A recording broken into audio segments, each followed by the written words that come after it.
Welcome to the annual debate of the Research Group for Constitutional Studies. Bienvenue au débat annuel du groupe de recherche sur les affaires constitutionnelles de l'Université de McGill. I want to start by acknowledging that McGill University is located on land which has long served as a site of meeting and exchange among indigenous peoples, and McGill honors, recognizes, and respects those nations as the traditional stewards of the lands and waters on which we meet today. This debate is held annually and hosted by the Research Group for Constitutional Studies, which is a division of the Jan P. Lind Center for the Study of Freedom and Global Orders in the Ancient and Modern Worlds. The center brings together scholars from the departments of political science, philosophy, and the faculty of law to study what we broadly understand as constitutionalism, where the normative analysis of politics that's characteristic of political theory meets the empirical analysis of the rest of political science, viewed as a social science. In addition to our team of faculty researchers, RGCS includes postdoctoral fellows, visiting scholars, such as the annual visiting Fulbright Chair in Constitutional and Political Theory, and several PhD fellows and MA and undergraduate fellows, many of whom are here today. So we meet today to listen to Henry Farrell and Steve Teles debate how big the gap between market liberalism and social democracy is. It is a friendly, congenial debate, as you will see from the structure of the talk, and I am very glad to be present for it. Henry Farrell is a professor of political science and international affairs at George Washington University. He's the author of The Political Economy of Trust, Institutions, Interests, and Inter-Firm Cooperation in Italy and Germany, and numerous articles on democratic theory and international relations. He's also a member of the famous Crooked Timber group blog, which is how I first became acquainted with his work back when I was a graduate student.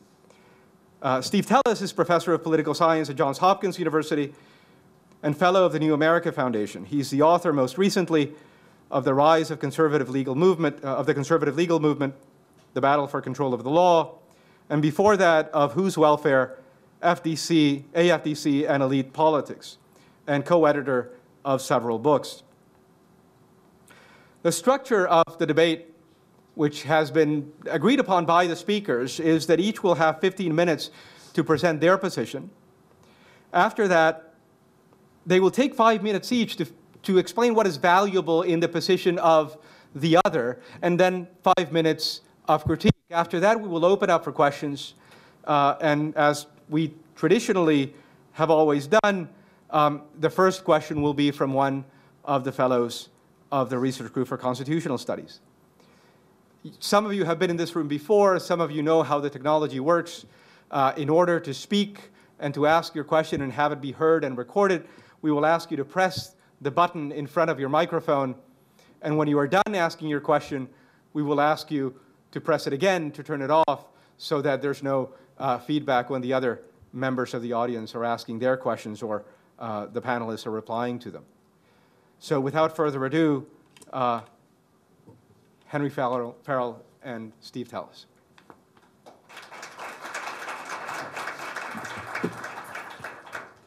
All right. Well, thank you so much, actually, for coming out. You maybe, if you expected sort of blood in the water today, that was what you were looking for. You may get less blood in the water than you had hoped for, but we can do what we can. So I'm supposed to be defending what I guess we call the market liberalism position. The term I usually use is libertarianism. Now, libertarianism is a term that was originally coined by my co-author on the recent book, The Captured Economy, Brink Lindsay. This is a self-consciously awkward term. It's designed to be somewhat self-mocking. There was a Twitter post a guy in Australia did on our recent book who said they call it libertarianism, but everybody else in the world just calls it liberalism, and it's awesome. So that's my position.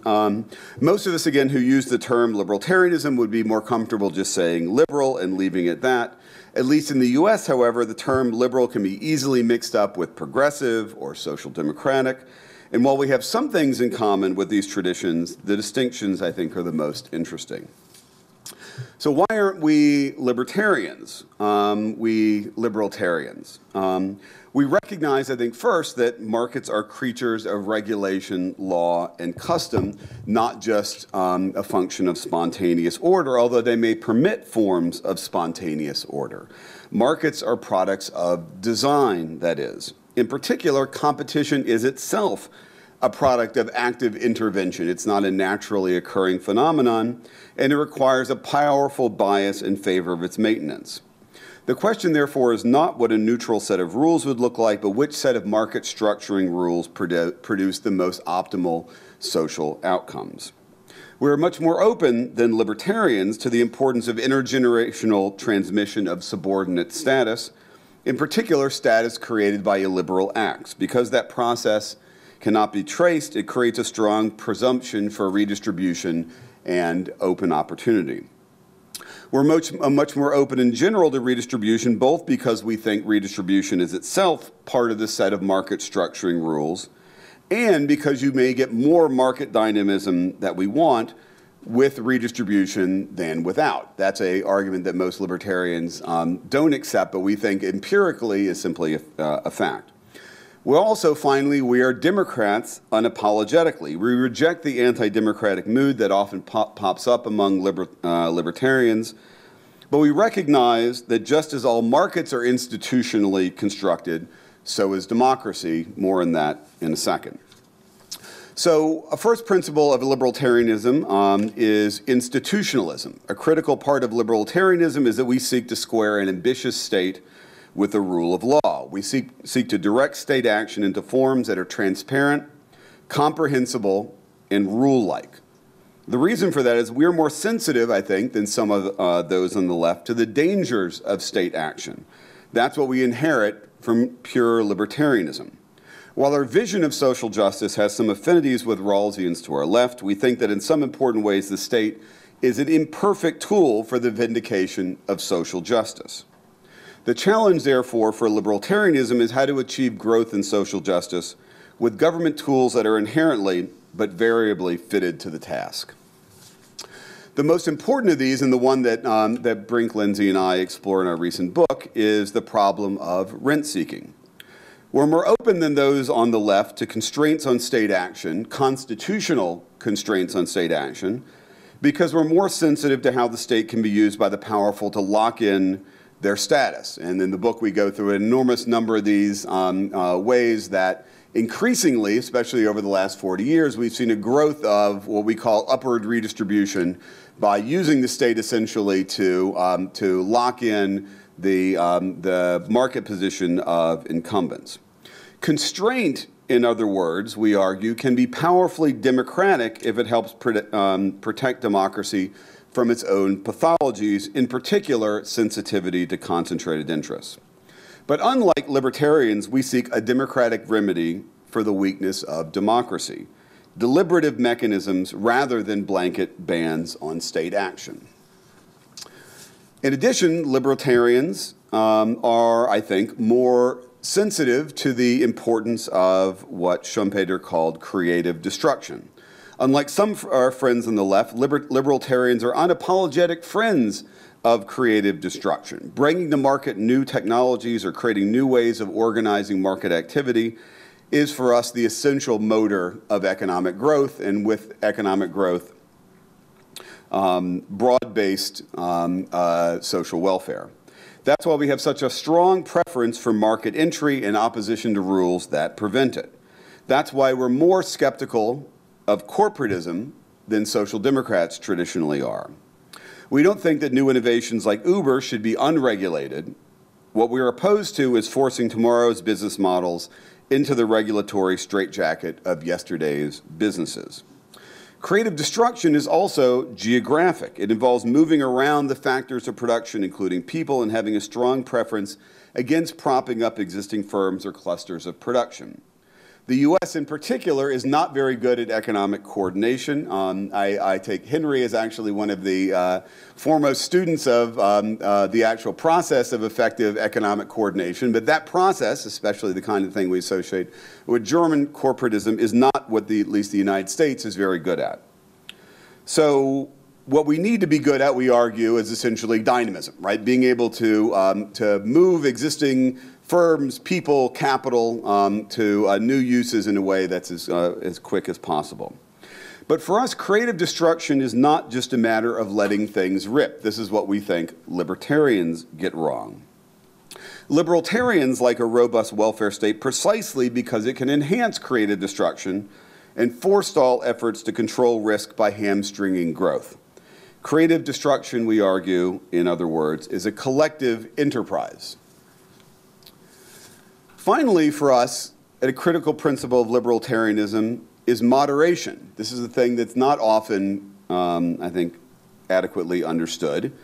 It's an overlooked principle of libertarianism, and I think is lacking among certain people who are attached to the label, especially those who fancy themselves global cosmopolitans. But I think moderation is, in fact, an essential principle of what we call libertarianism.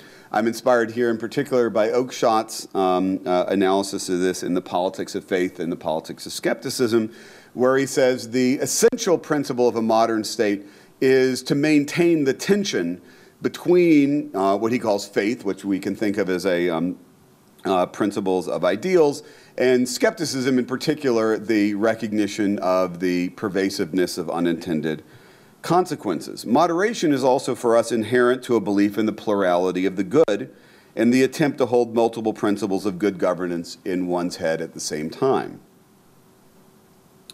Moderation is also a lesson that's taught by our attention to unintended consequences. Libertarians in particular emphasize that state action often produces things the opposite or to what they're intended. Libertarians say that this is also true of efforts to create markets, right? I've actually written about this in the case of Thatcherism, that efforts to strip away state action, replace it with markets also can be subject to unintended consequences. And if you believe that, right, if you believe that our ability to thoroughly predict the results of our action is limited, I think that's going to lead you to a emphasis on moderation. Finally, moderation is inherent, I think, in the belief in democracy. If we have a commitment to laws created in concert with our fellow citizens, we need to recognize our obligation to understand them and treat them as partners in a collective enterprise, even when we disagree. We have an obligation to try to justify our beliefs in terms that they can recognize, and to accept that accommodating our understanding of justice to their prejudices is sometimes a cost of agreeing to govern ourselves democratically.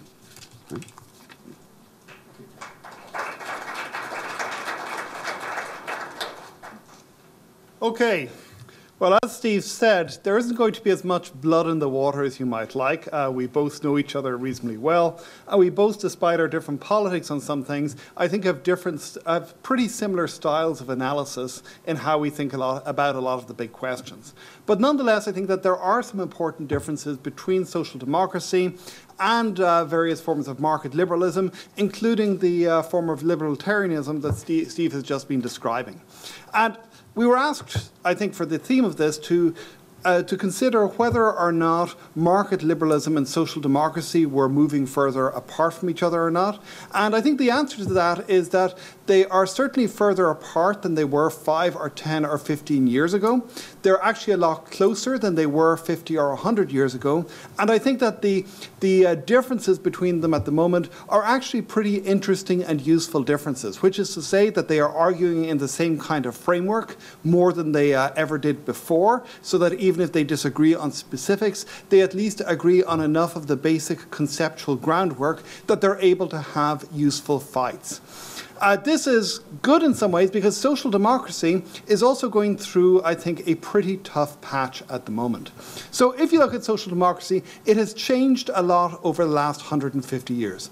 Once upon a time when social democracy began, social democrats were Marxists. They were Marxists who looked at the possibilities around them and also looked at the idea that Marx had that sooner or later we would see structural conditions converge so that we would see the immiseration of the proletariat continuing enough that the contradictions of capitalism would tear the whole damn thing apart, and then we would have the victorious revolution of the proletariat and delights and awesomeness from then on ever in. And they looked at this and they said, okay, that sounds very nice, but in the meantime, we've got other stuff that we need to do, and we can maybe do a little bit in politics to try and bring the glorious revolution of the proletariat a little bit closer by working within the limited and problematic democratic systems that we see around us in the late, and this was back in the late 19th and early 20th century.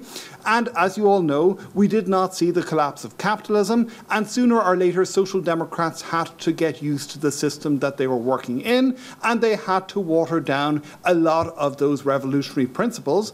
And they began to discover, especially in after World War II, that the system was actually a pretty congenial place to be. Back after World War II, on the one hand, there was a lot of the old planning machinery from the war economy. There was also a strong consensus that one of the major reasons why Nazism had come to power was because of the ravages of the previous economic system. And so there was a commitment to trying to remake the economy both at the domestic and the international level in ways that turned out to be pretty congenial to social democracy, so that during the 1950s and 1960s, you saw these economies in Western Europe, to a lesser extent in North America, being dominated by some idea of the mixed economy, where there was some state activity, some state ownership, also some private ownership, a big emphasis on planning, a limitation on the idea of free exchange across borders of money and so on, for the fear that this would produce negative results and instability, and in general, efforts to try and create at the national level experiments in working social democracy, which all worked until it didn't in the early 1970s, when a variety of economic calamities led to market liberals led by Milton Friedman and others, Margaret Thatcher and Ronald Reagan giving political voice to this, led to them effectively taking over and remaking the system in much more market liberal ways.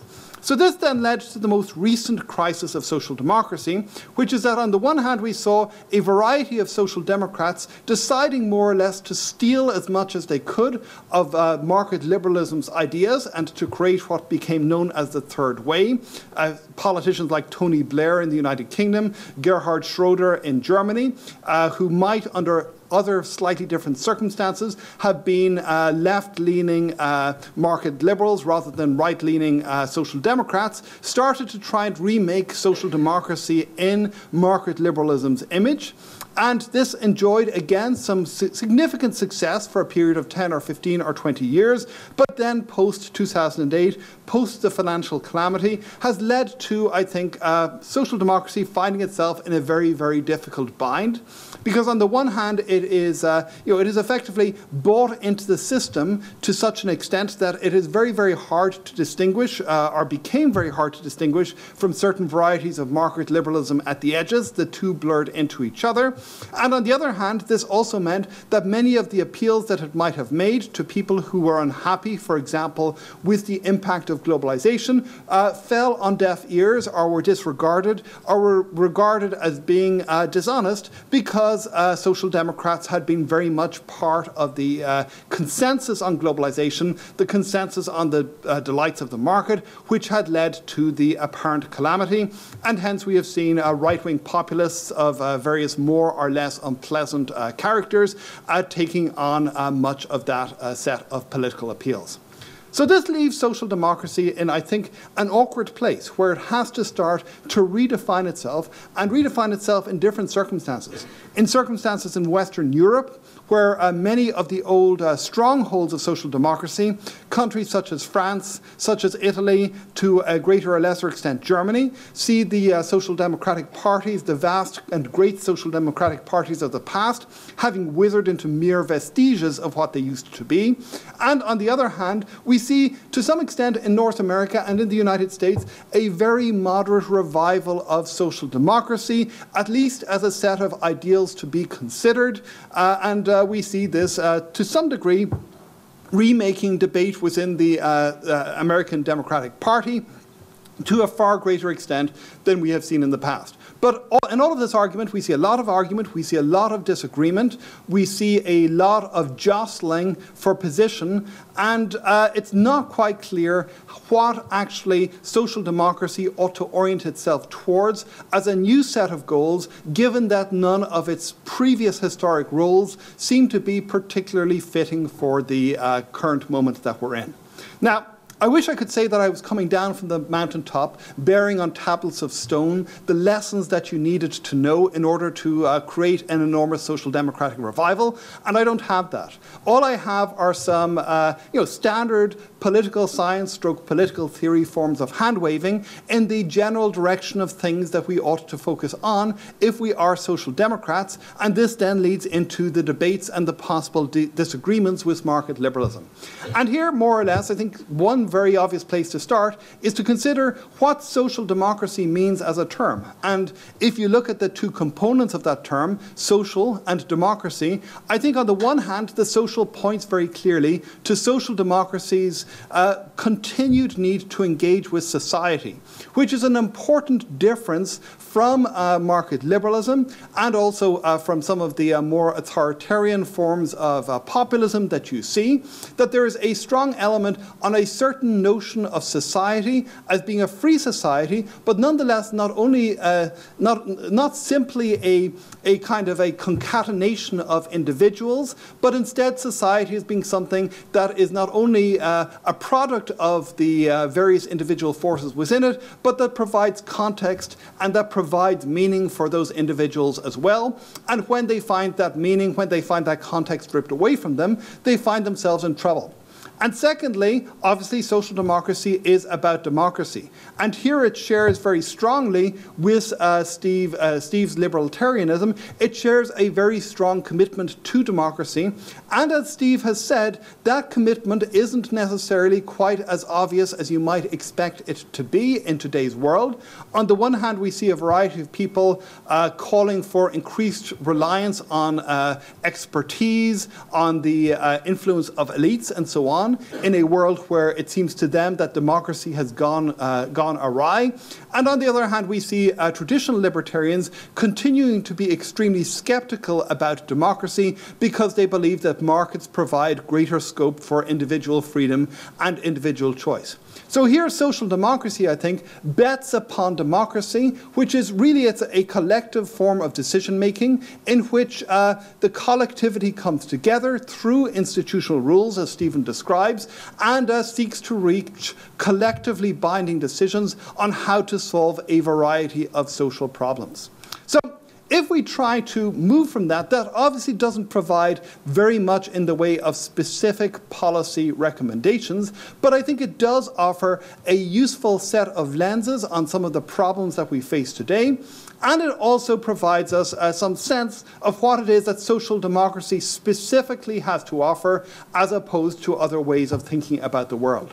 So, first of all, what it suggests is that much of the crisis, both of the world around us in the advanced industrialized democracies and of social democracy itself, has to do with the impact of the market on society. And here, if you look, for example, at the kinds of bubblings of populism that we have seen, much of this, I think, is plausibly driven by the real consequences that globalization has had for people's societies. So if you look, for example, at the patterns of parts of the United States where globalization has hit the hardest, and then you look at the places where the opioid epidemic has hit hard, you see that there is an extremely strong correlation between the two, suggesting, I think, that not only has globalization resulted in economic damage to these places, but it has also damaged communities in ways that I think are very hard for all of our, and I include myself in this, all of our elite understandings, our elite imaginations of how the world works to really encompass in a policy framework. So I think one of the challenges that social democracy needs to confront squarely is to getting back to thinking about the social and getting back to thinking about how to bolster the social in ways that will ideally provide a greater, a greater ability for local and other communities to sustain themselves while not giving up many of the benefits of market exchange that we have seen. Secondly, I think that there is an important difference in social democracy's willingness to contemplate some pretty radical measures.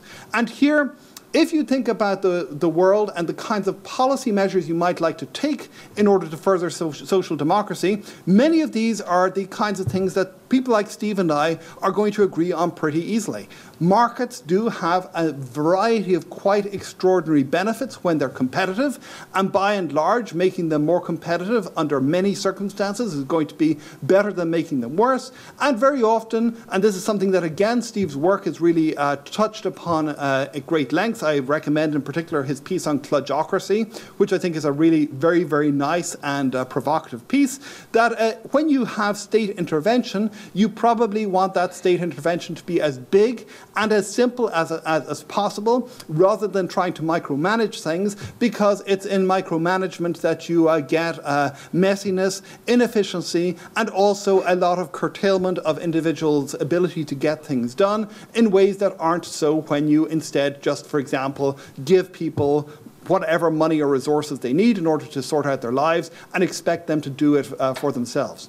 But there are also other areas where I think there may plausibly be less agreement. So that, for example, if markets, as Steve correctly says, are to a great extent creations of the state, we may want to think about circumstances under which some markets ideally, properly, should probably not exist. So that here, for example, if we're thinking about the financial crisis, one of the major drivers of the crisis was the creation of exotic financial instruments and markets around those instruments, which were simply too complicated to be regulated. There was too much asymmetry in the information that the regulators had and the information that the people who were creating these instruments had for the regulators to be able to act effectively. And I think that there's a strong prima facie case for saying in those circumstances that we ought not to have markets which have substantial potential negative consequences, and where it is impossible either through micro or through macro management to shield ourselves from these consequences. And this may be something that Steve agrees with, it may be something that Steve disagrees with, but I think there are many market liberals who'd feel very nervous about the state taking that role. Finally, and this is something where I think that there is more agreement on, I think there's a brewing fight within the beginnings of the new wave of social democracy about whether or not we should be working on the level of nation states or working on the international level. And here I think that there are strong reasons why social democrats ought to be moving towards cosmopolitanism, not the kinds of cosmopolitanism that necessarily characterized the most recent era, but nonetheless towards a recognition that many of the problems that we need to confront are global problems rather than national or local problems. Here, John Dewey, who is a wonderful socialist, albeit a terrible writer, has a very nice set of arguments about how it is that publics, which are really what constitutes society, form around problems in order to try and solve them. If we live in a world where many of the problems that confront us, most obviously global warming, are global problems, then the publics that we create and the society that social democracy needs to reflect and needs to strengthen has to some extent be based on global society as well as on national and local society. And this effectively says social democracy cannot go back to its ideal days of the 50s and 60s. It needs to confront the new and changed world that we live in. Thank you.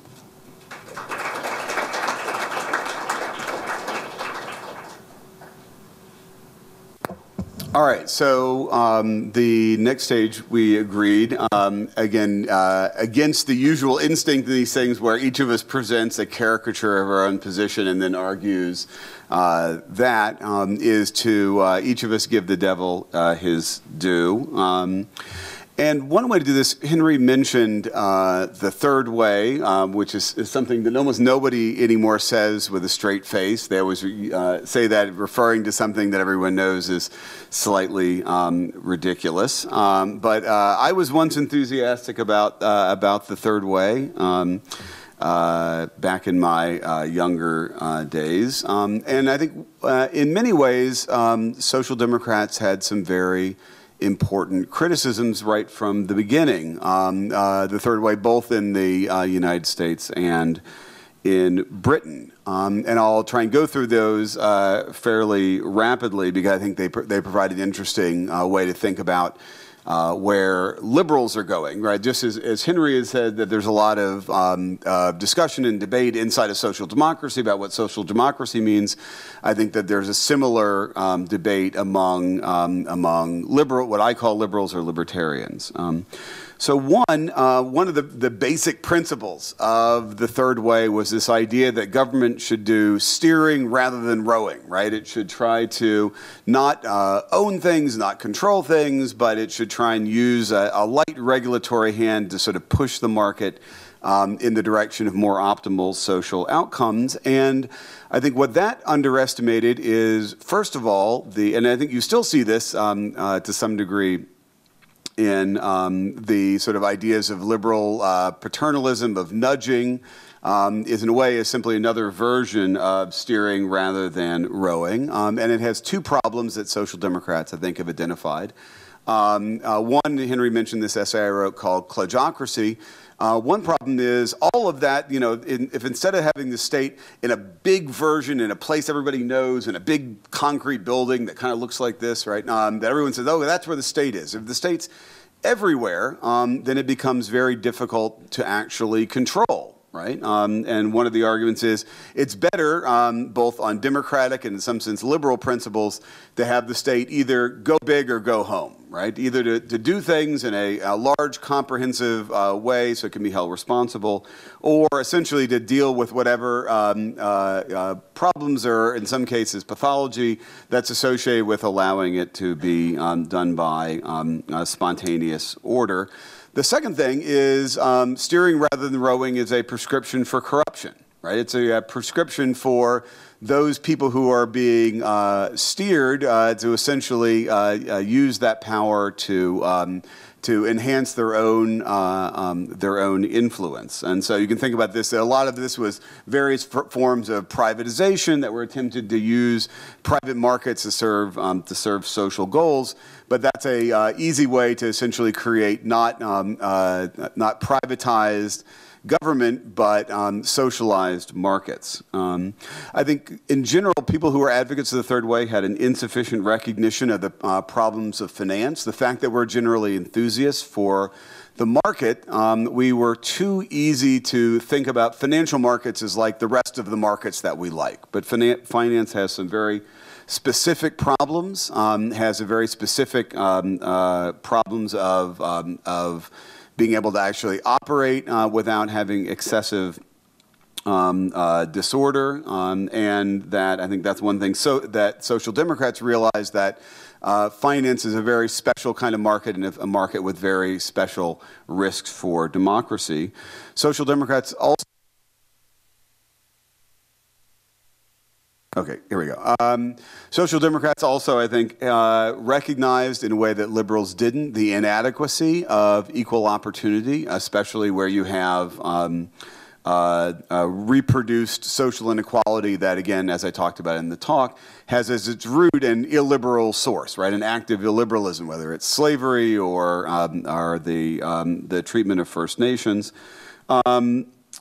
Finally, I think something that social democrats recognized is the danger, both for markets and for democracy, of the power of business. And this is, in a way, the paradox of liberalism, that we like private action, we like private business, but business doesn't keep its influence within the market. That influence spills over into politics, and it spills over into politics often in ways that can destroy markets. So again, paradoxically, if you want to have markets, you also need to find a way to control the political power of business. Okay, so I think that if you look at the kinds of changes that have happened in market liberalism, and here I'm referring particularly to the kind of libertarianism that Steve and Brink have done, I think that there are so many ways in which they really have sort of begun to grapple with some of the tough questions that I think earlier generations of market thinkers tended to ignore. And here in particular, when I said that there was scope for better argument and debate, I think that the key difference is, as Steve said in his talk, that this is an approach which starts not with the market as being its ideal, but with democracy. And this, I think, is, for me, as somebody who has long decades of arguing with libertarians, there is a tendency to switch back and forth between very practical claims and very, very abstract claims in a way that is both confusing and frustrating and difficult to deal with, because there is a very abstract notion of the market and of perfect market competition in a way that simply has never been seen in this world, lying behind many of these intuitions, and that makes it really, really, really hard to debate in a useful way.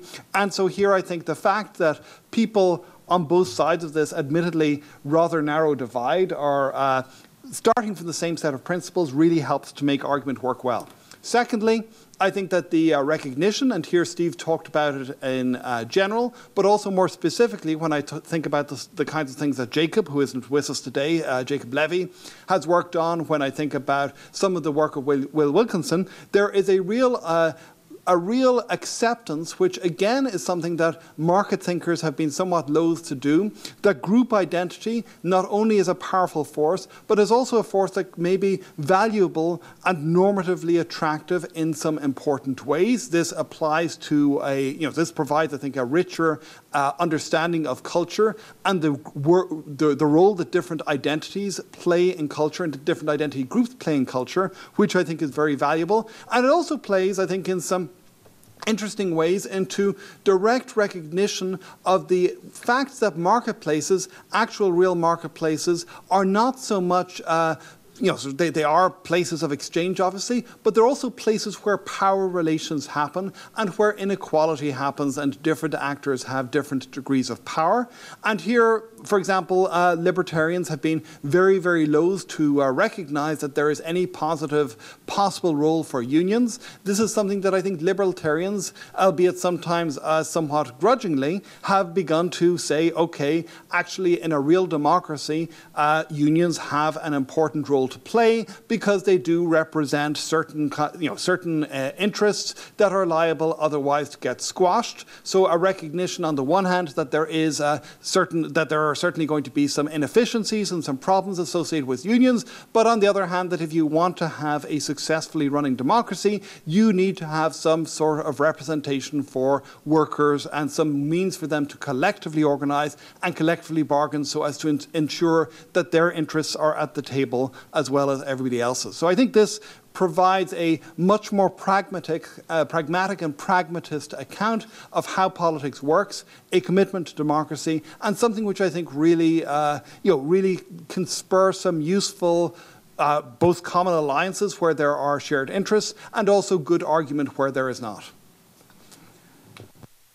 All right, so now we're supposed to criticize, I think, each other, and I think I'll start by what I take to be the most important problem, at least with social democracy as we generally understand it, which is there's very little, at least in most of the social democracy that I understand, about the importance of constitutionalism, right? Now, some of that goes back to the history that Henry told, that kind of constitutionalism was understood as bourgeois, right? That it stood in the way of the achievement of social justice. And it's important to say that in some ways that's true, right? That is a cost of, for example, an emphasis on the rule of law, of generality. I think that's in particular when I use the term rule of law,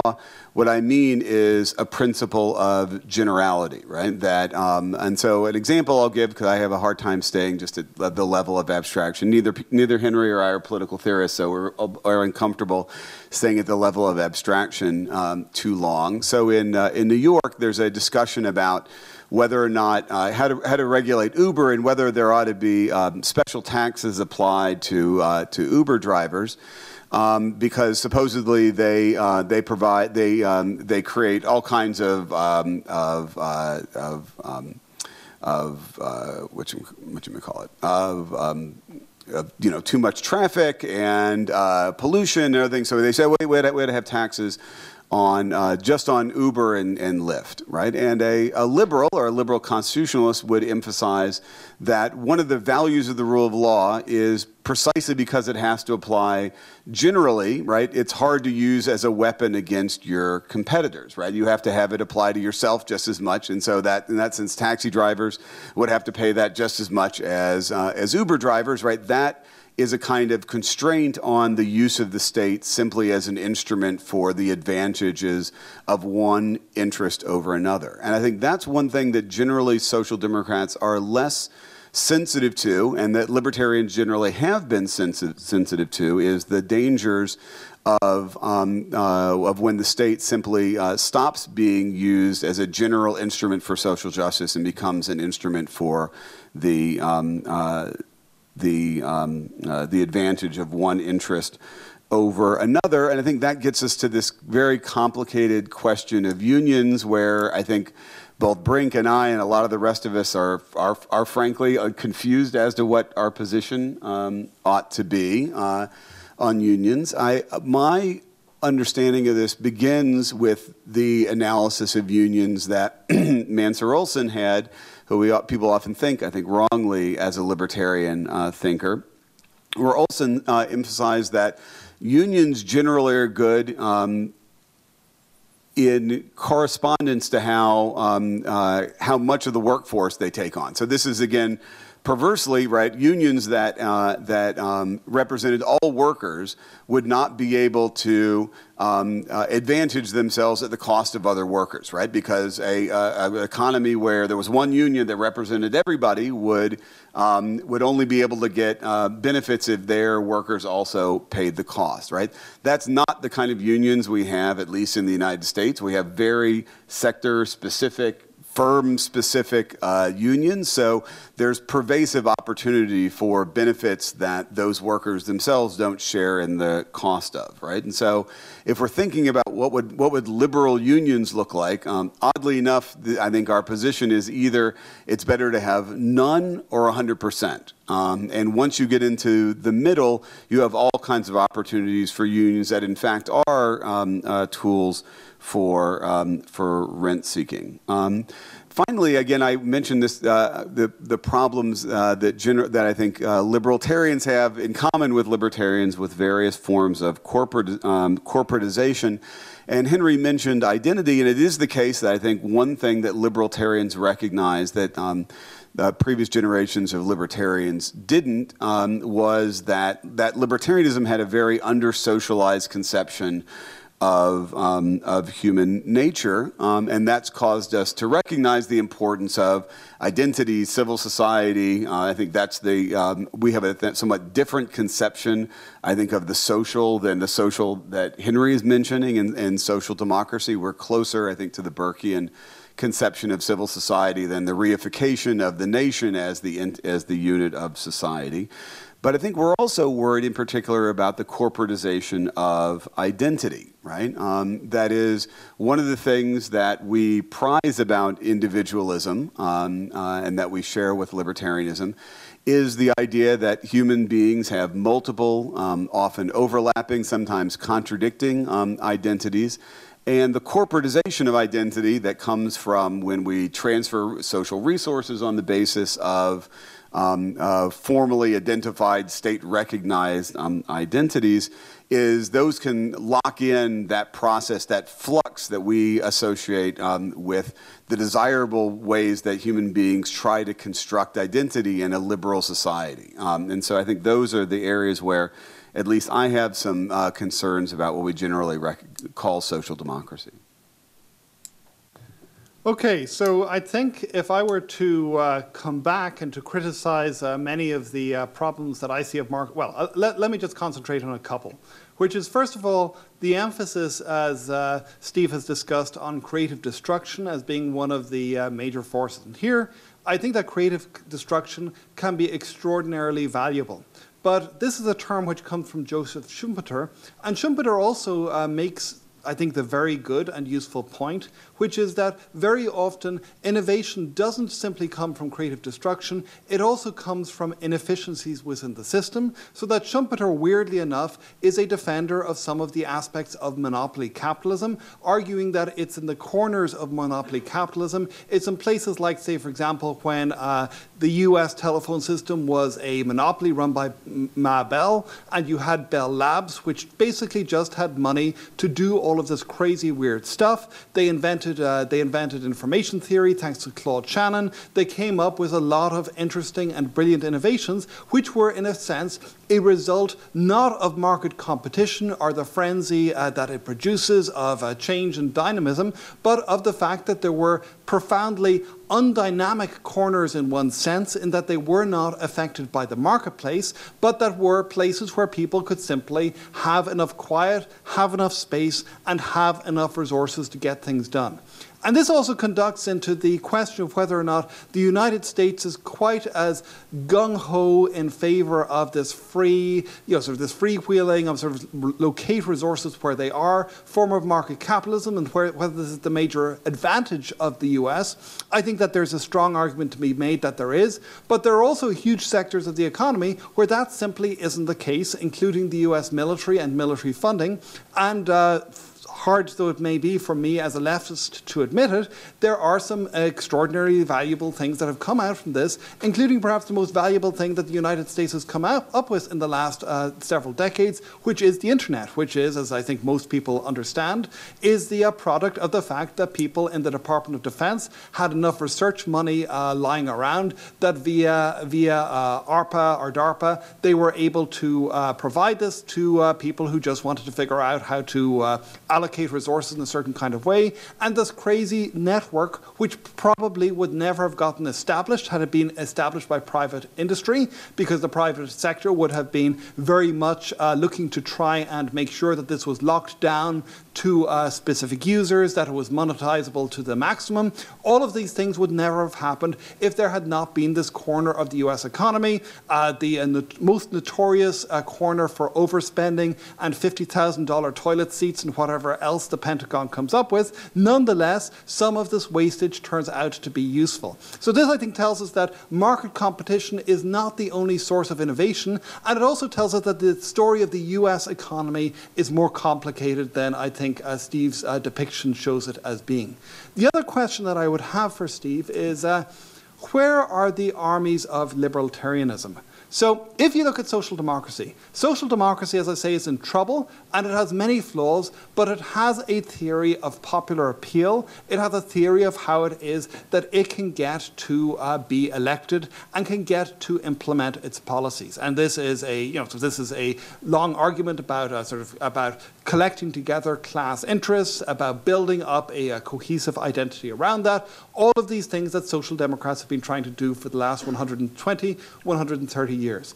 If I look at libertarianism, I look at many, many wonderful ideas. I also see that there's a real recognition, as I say, that libertarians have, that power plays an important role in politics. But I don't see any very good sense of how to use the levers of power, and in particular of how to organize collectively in order to create a libertarian agenda. So I look at the program that I think this is going to really appeal to Matt Iglesias, who is a friendly with Steve, and who I've had friendly relations with. And Matt is a wonderful guy, and there are hundreds of other people like Matt out there. There may even be thousands. There probably are not tens of thousands, and there certainly are not millions. So I guess one of my key questions would be, if libertarianism does have wonderful ideas, where is its constituency? Who does it appeal to? How does it create a cohesive, collective program that a large body of individuals can unite behind to achieve its political goals? And I would really be interested to know what the master plan, what the battle plan is. Thank you. I think we'll open up for... We will open up for questions now. You know how to work the microphones, and I will ask one of the fellows of the Research Group for Constitutional Studies to ask the first question.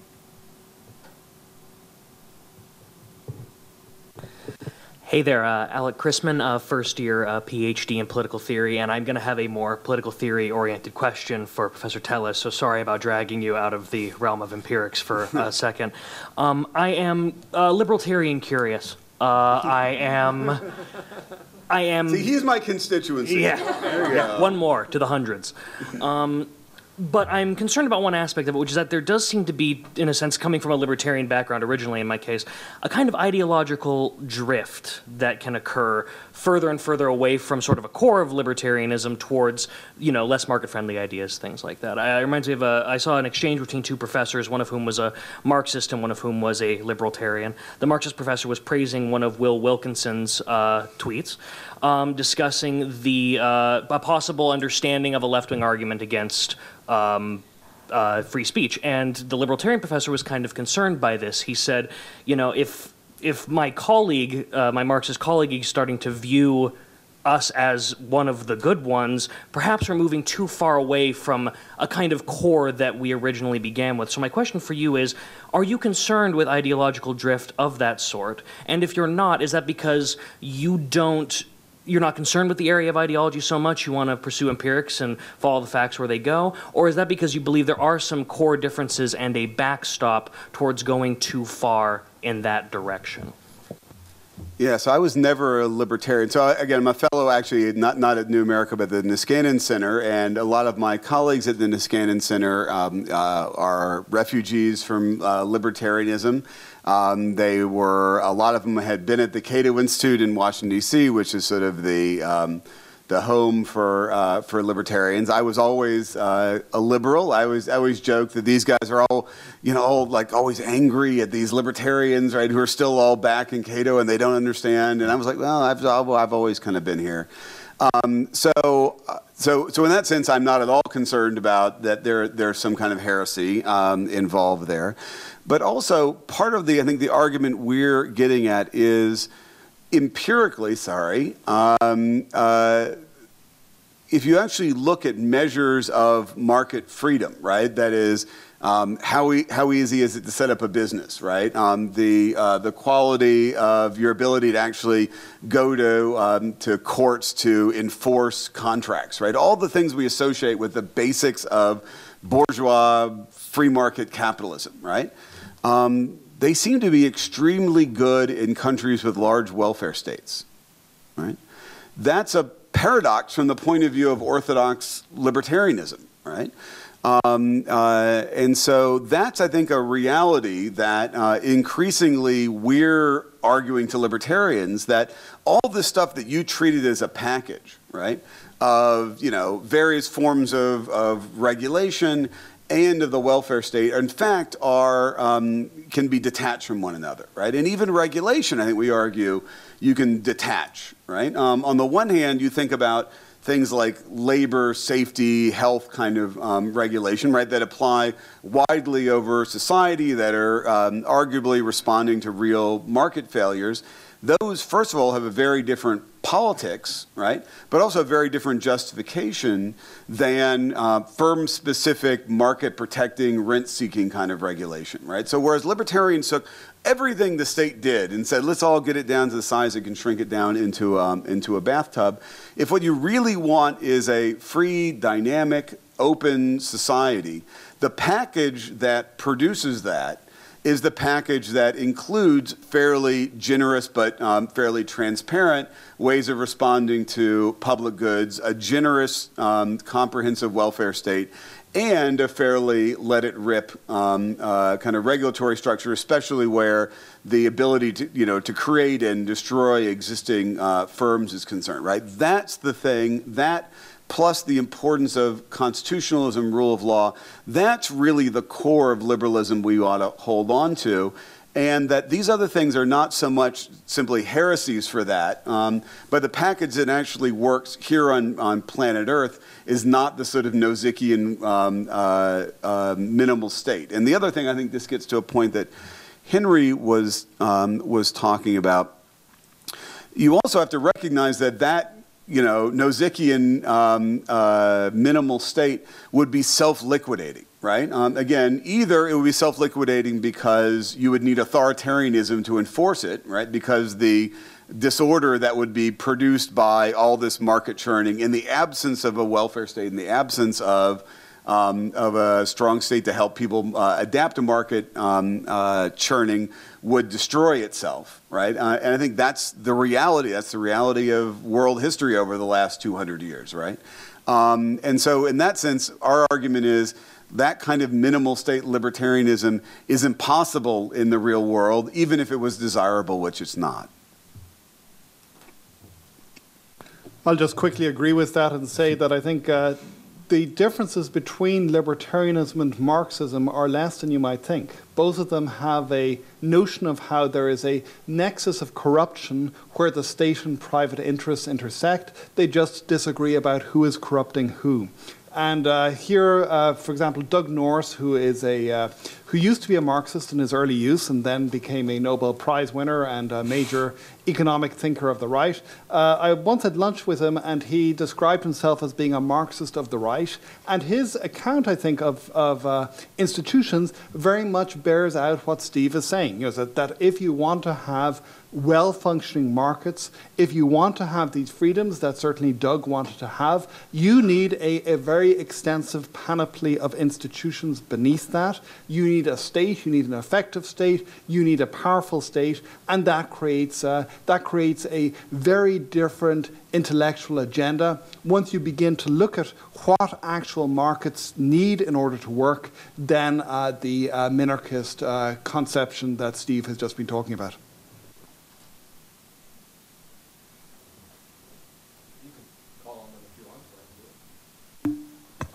My question is for Professor Farrell. I would like to know if you're at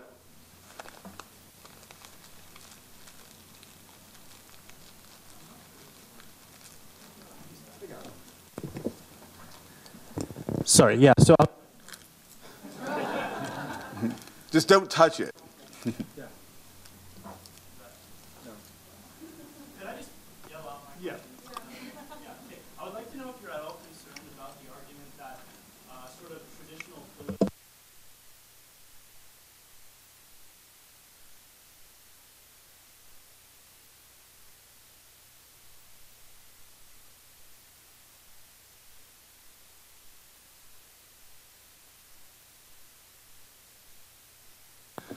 the short answer, I think, is yes. That very clearly, if you look at the kinds of things that happened in the 1950s, 1960s, that were possible on the national level, they were possible only in a world of strong controls on exchange of capital across borders. And the direst moment, the moment when it was clear that that particular game was all over, was when Francois Mitterrand, as the president of France, sought effectively to buck the international markets and saw his efforts collapse in ignominy very, very shortly thereafter. And I think that the economists are absolutely right in this. There's this so-called Holy Trinity that you can only have two of, and you can't have the and if you can't have all three. And effectively, if you have you basically have to forego a lot of your ability to set policy at the national level if you have capital flows across borders. That said, I think that I think that the arguments here, the more sophisticated arguments, are not that this automatically precludes all political choices, but that it helps to strengthen certain actors and weaken others. And there may be ways in which we can push back against this some. So if you look at Thomas Piketty's book, which I am one of the few people, perhaps even fewer than libertarian followers, to have actually read all the way through, Thomas is more, as I read him, he is not a lot of his argument is about economics and time series and so on, but his fundamental argument is a sociological one and an argument about the sociology of knowledge. He believes that if we understand how easy it is for people, for the extremely rich to relocate their money in a globalized world so that the taxman can't get his or her hands on it, then we would be able to institute democratic controls. And while I think that's a little bit over-optimistic, I think that the fact that we do not have this knowledge is one of the major hindrances to actually sort of managing to push back against it. So I do think that there are a variety of specific measures that we could take that are plausible, even in the world that we have, that would substantially redress the balance that we see. And we also see that there's a lot of variation across nations in the extent of inequality, in the extent to which social democracy is or is not possible, which does suggest that, again, policy measures can have some consequences, that we are not doomed to the death of social democracy thanks to the globalization of the world. I want to say one thing on that, I've actually been thinking in a way about the global question that we see in some ways in a miniature within the United States, right? Some of that, what you can think of as either tax competition or tax avoidance, you see in the U.S., right? You know, Toronto is among your cousins are competing for the Amazon headquarters. A huge number of jurisdictions in the United States are all competing for that. That's a good example, I think, of where competition and what I would think of as real markets are in conflict, right?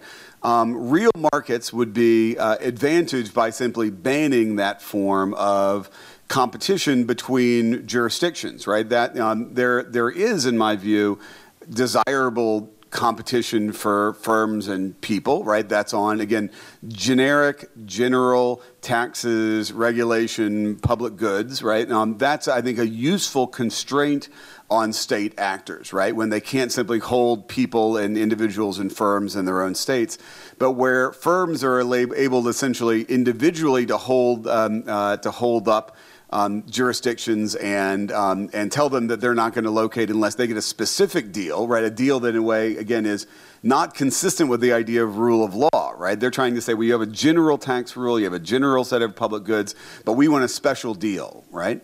One thing that you see as a result of that is that's biased toward large firms, because only large firms are able to take advantage of those exclusions from rule of law principles. And so simply no competition of that would be better for markets, better for liberalism than competition. I think there's an interesting comparison there also to the international level.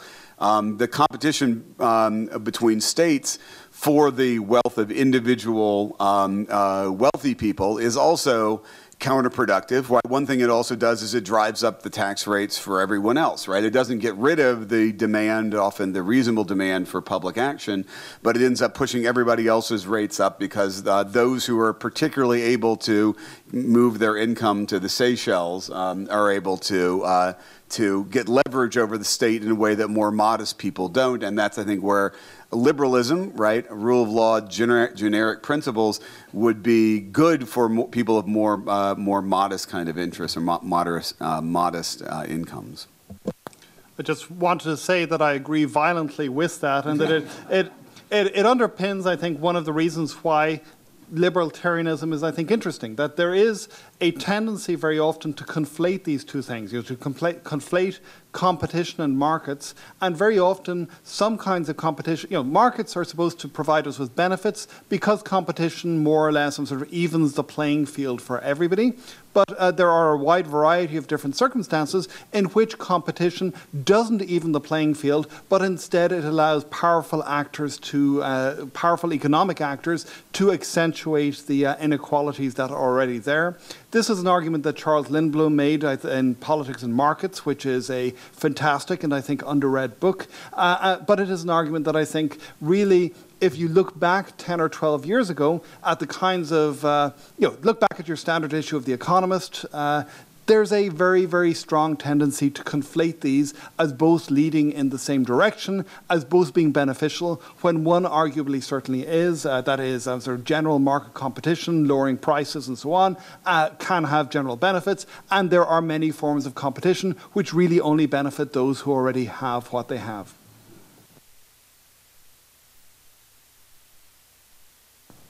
My question is primarily directed at Professor Teles.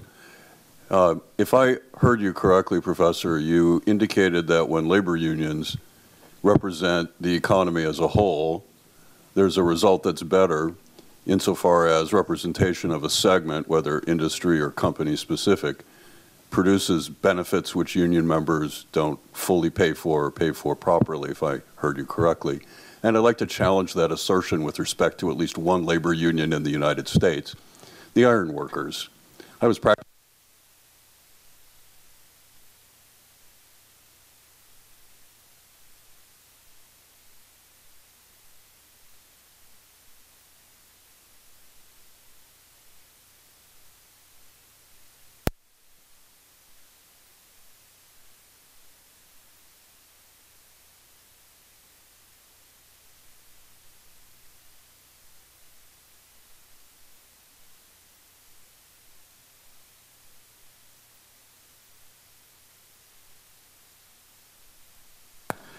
So again, I don't want to pretend to be an expert on unions, so I should. I allowed Henry to pull me into that. Now, so again, the unions that I know best are public sector unions, and I think there's very different kinds of issues associated with them than with private sector unions. And so I should say that in general, my bias is that private sector unions in general are preferable to public sector unions, right? That's because there's inevitably some degree of tension, right? That private sector unions can usually only get what the other side, the person on the other side of the table is willing to give them, unless they're able to essentially constrain entry into their market, right? And so when you look at a lot of supposedly private sector unions that were in the United States, if you look at, say, airline worker unions up through the 60s and 70s, those unions and their managers had a common interest in the absence of market entry, right? That they, so in that sense, they had an excess rent that firms were willing to share with their workers because they were able to keep out competition, right? So where you have competition, that limits the degree to which unions essentially are able to get an excess wage for their workers by transferring that to everyone else. But that explained a lot of the economy of the United States up until the 70s and 80s, right, is you had that combination essentially of corporatism, absence of market entry, and unionism that went together as a package within particular firms. So for me, that's not really answering your question, but it's trying to actually situate how do you think about different unions and their ability to transfer their costs or their wages onto others. Let me answer, and this is something that maybe is a more pointed answer. There is a very good example, I think, of where the logic that Steve is identifying played out, and that is in the American healthcare system. So I lived for 2 years in Canada. healthcare here is great. I loved it. I have spent every year ever since in the United States, since I moved to be with my spouse, spending hours every week dealing with this incomprehensible system, which is, I think, the very worst of the kludgocracy that Steve refers to. And the reason is because the US system, it's a private system, it's a very, very inefficient private system, and it's one where where effectively health insurers have incentives to make it as difficult as possible. There was a moment where this could have been different. This was at the moment of peak union power. There was a strong debate within the US labor movement about whether or not they pushed for some kind of generalized health benefits for all, or whether instead they pushed for a system in which they would be able to get better deals for their specific members, and they plumped despite some strong opposition from people on the left, who I think correctly saw where this was going. They plumped for just providing benefits for their own rather than providing benefits for everyone in general. And so I think this points to the logic that Steve suggests, which is that if you had a union movement in America was then at the peak of its power, it still was nowhere near the kind of peak that, say, for example, the German steel workers and metal workers union, IG Metall, has still in the German system today. They simply, they weren't that encompassing in Steve's terms. If they had been more encompassing, they might have been more inclined to go for a general solution that benefited everybody, rather than one that was specifically aimed at their members, and that turned out in the longer term to be far less robust against undermining and attack than a general system, a general entitlement might have been.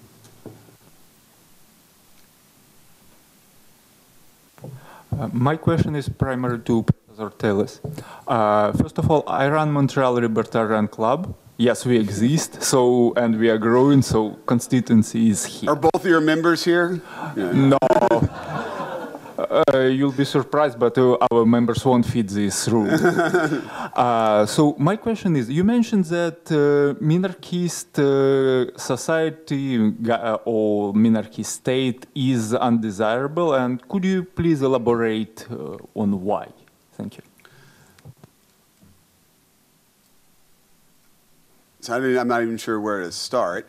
So again, I'm not a political theorist. I'm not going to give you a political theory answer.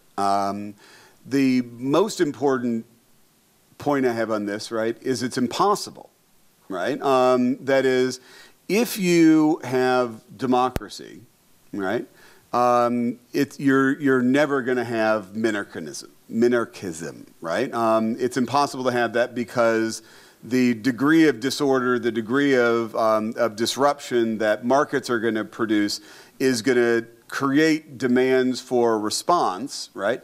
But those demands for response, if they're not channeled through a generic rule of law mechanism like the welfare state, are going to end up turning on markets themselves, right? And so I think that's the underlying point, is that I'm not even interested in getting to the question of whether it would be desirable as a matter of first principles, right? But that if you want to protect the kinds of things that libertarians care about, right? And again, if I was to sit you down on a couch and I was a psychologist and I was to say, tell me, what is it you really care about, right? What I think in general, people who become libertarians, right, care about is they don't like the idea of people being able to boss other people around, right? They are sensitive to coercion in a way that that often social democrats are insufficiently sensitive to coercion, right? They like the idea of new things. They don't like the idea of existing arrangements of power, being able to use the state to protect themselves from competition, right? Those are all the things that I think people really on a gut level who are libertarians care about, right?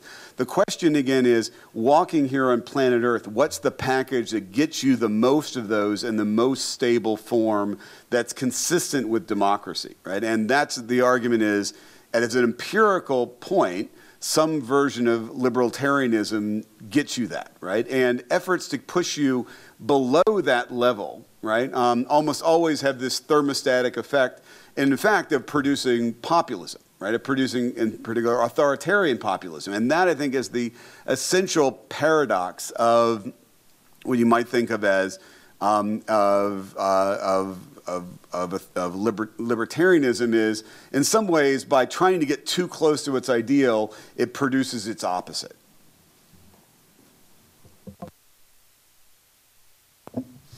I have a question for Professor Farrell. I was hoping you would respond to Professor Teles's contention that social democracy is weak on constitutionalism. I'm wondering what you think of that criticism. Does social democracy have a constitutionalism problem? Does constitutionalism have a social justice problem? Both? I'd like to hear that.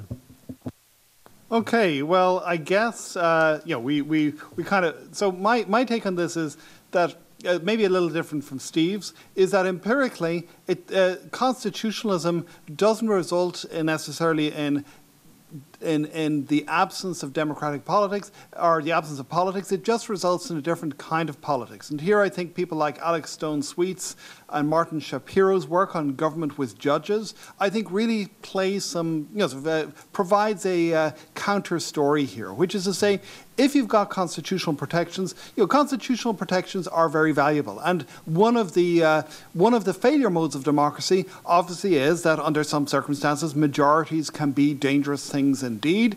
And we can see situations such as Hungary under Viktor Orban, where you see, on the one hand, you see the trappings of democracy, you see votes, you see all of these wonderful things, but in practice, you also see the manipulation of the justice system, of the constitution, of the media, in order to make sure that the people always vote the right way and that they express support for the right majority, and so on, and so on, and so on. So I think that there is a failure mode there. But I also think that constitutionalism, by and large, especially in the difficult cases that democracy is supposed to deal with, it just results in a form of second-level politics that isn't necessarily all that much better than the first, under many circumstances, that you see effectively judges dealing with these constitutions, which typically have a variety of different rights, which are vaguely enumerated, which can be interpreted in a variety of different ways, where they are very often conflict with each other, clash with each other, and creating this kind of a slow motion politics in which effectively the conflicts that occur within a democracy are transferred to the judiciary, where they happen in far slower motion, but perhaps with far graver consequences over time, depending in the United States on who has a 5-4 majority on the court at the moment. So you see, Mitch McConnell, I think yesterday, said that the greatest thing that he had ever done in his life was to block President Obama from appointing a replacement to Scalia to the Supreme Court. This, I think, says a lot about how constitutionalism has turned in America, and has turned, I think, in some pretty unfortunate ways. You need a bare minimum of agreement and lack of adversarialism in order for constitutionalism to work.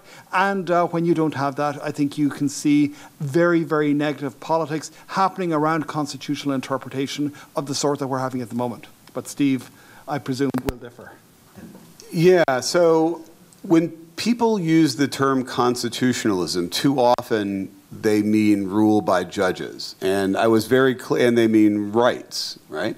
One thing I never actually mentioned in my talk was judicially enforced rights, over which I'm actually somewhat suspicious. By constitutionalism, I mean constitutional structure. I mean the design of political institutions in a way that's designed to constrain the discretion and the power of political actors, right? In some cases designed simply to forestall their ability to act in particular areas, or to create particular limits, especially in the cases I'm interested in, on the range of bureaucratic discretion, right?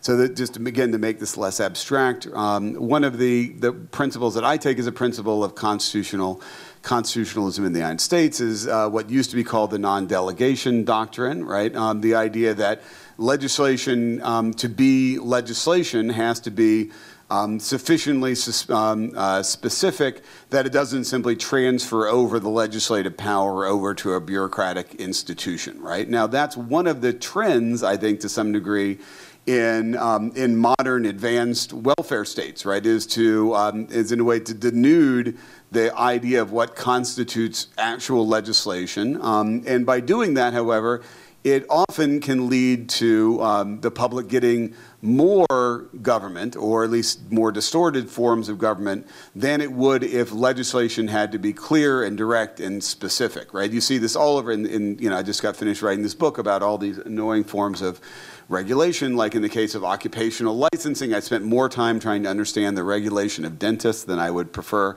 to have used my time trying to understand that. But in a lot of those cases, the legislation, such as it is, simply says there will be a dental board who will regulate this in the public interest, right? The consequence of that is that you create that board, it eventually ends up becoming captured by the dentists. They use it to prevent forms of competition for themselves.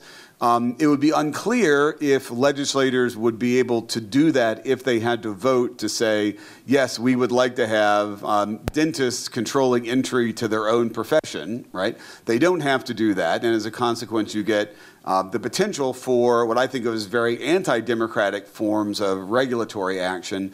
Constitutionalism, for me, is about the way you design institutions so as to force them to be responsible and transparent. It's not about, in particular, the idea of judicially enforceable rights, as important as those are. Those aren't the ones that are really the most relevant. I think those are the ones that, over the long term, have more teeth. Okay. Just to respond to Steve, and I should make clear that this is not a criticism of Steve in particular, who I think has different views on these issues, but on many of the innovations of other market liberals over the last 2 decades. If one looks at the ways in which we have seen a huge amount of putting out of government business to the private sector, one sees more or less exactly the same kinds of problems of delegation that Steve is referring to here. You see complicated and confused lines of responsibility. Privatization of government services very often leads to complex contracts with market actors who specialize solely in dealing with the government because they are the only actors who are capable of dealing with the complicated contracting requirements and procedures that are necessary. And you see, as almost an automatic and inevitable consequence of this, an enormous amount of self-dealing happening. So here I think that there is, let me stress again, I don't think that any of this is stuff that Steve would disagree with in the slightest, but if you look at actually existing neoliberalism, and this is a point that Colin Crouch, a UK academic in particular, has hammered home again and again and again, you see these kinds of privatization, these kinds of complex contracting relations, dubious deals between government and the private sector, and so really like the George Orwell, the end of Animal Farm, where the pigs and the human beings have become so closely interconnected that it's impossible to distinguish the one from the other. We have time for one last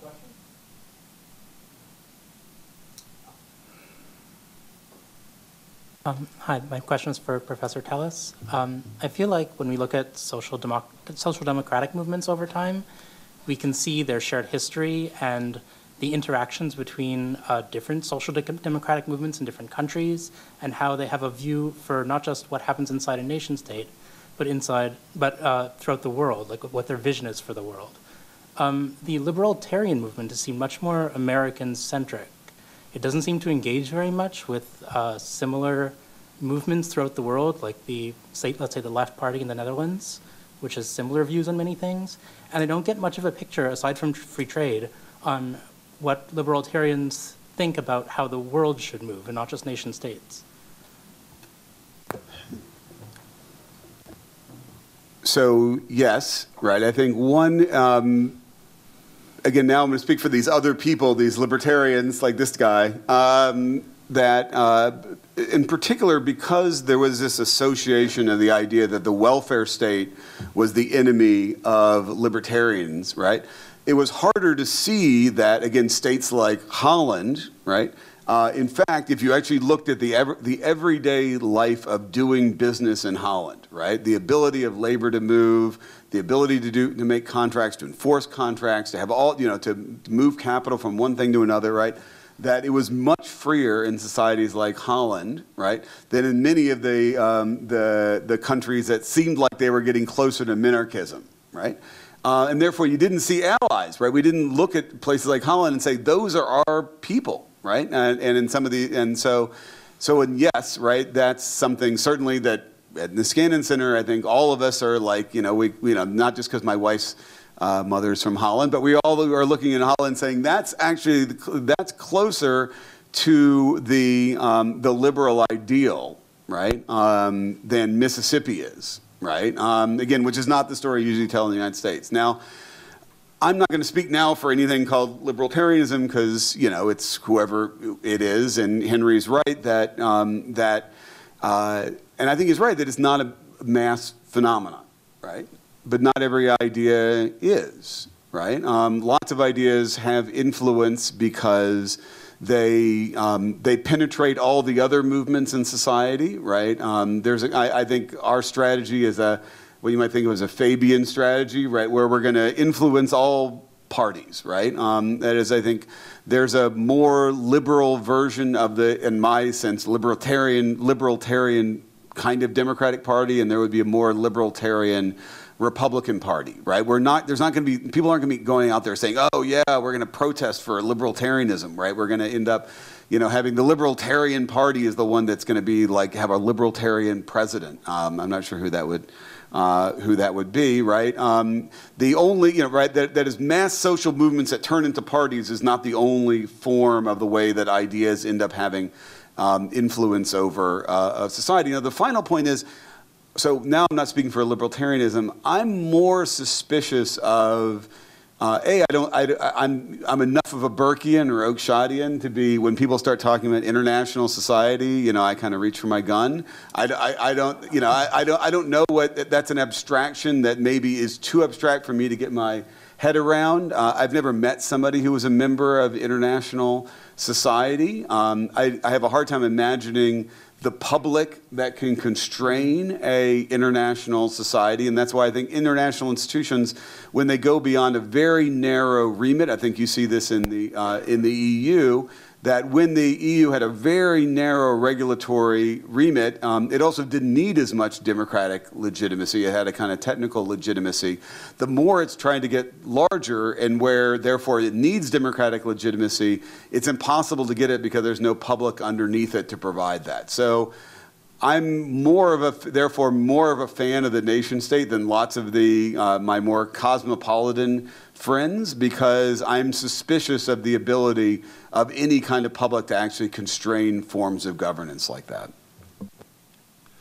30-second response to the very last, which is, I think that Steve underestimates the extent to which this kind of stuff does happen in Europe. Kate McNamara came out with a book 2 years ago, The Politics of Everyday Europe, which really is all about this, about how on the one hand you do not have anything that could be called, to use that somewhat inflated term, a European demos, but on the other hand you also have a lot of Europeans who basically, they head around on Erasmus, they have common experiences, and increasingly European experiences as opposed to just British, definitely as opposed to just British, as opposed to Irish or French or German experiences. It's a very different thing. And if you talk to British people, and perhaps this is maybe I think a better example than any academic book could be, if you talk to British people who were Remainers rather than Leavers, the sense of loss that they feel at not being part of Europe anymore is palpable and intense. There is something that they have lost from their identity, and this I think gets back maybe to Steve's earlier argument about how identities are fluid, how we have many different identities, and so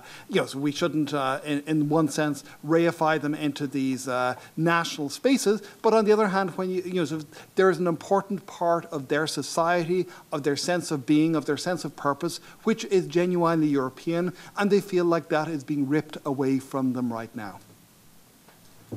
Thanks. In that happy note,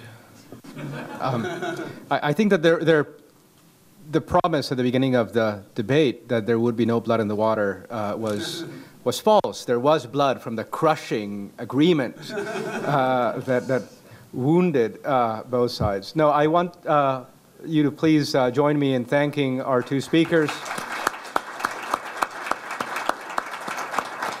And a special thank you to those of you who have joined us at several events that the Research Group for Constitutional Studies and the Jan Lind Center has put up throughout this year.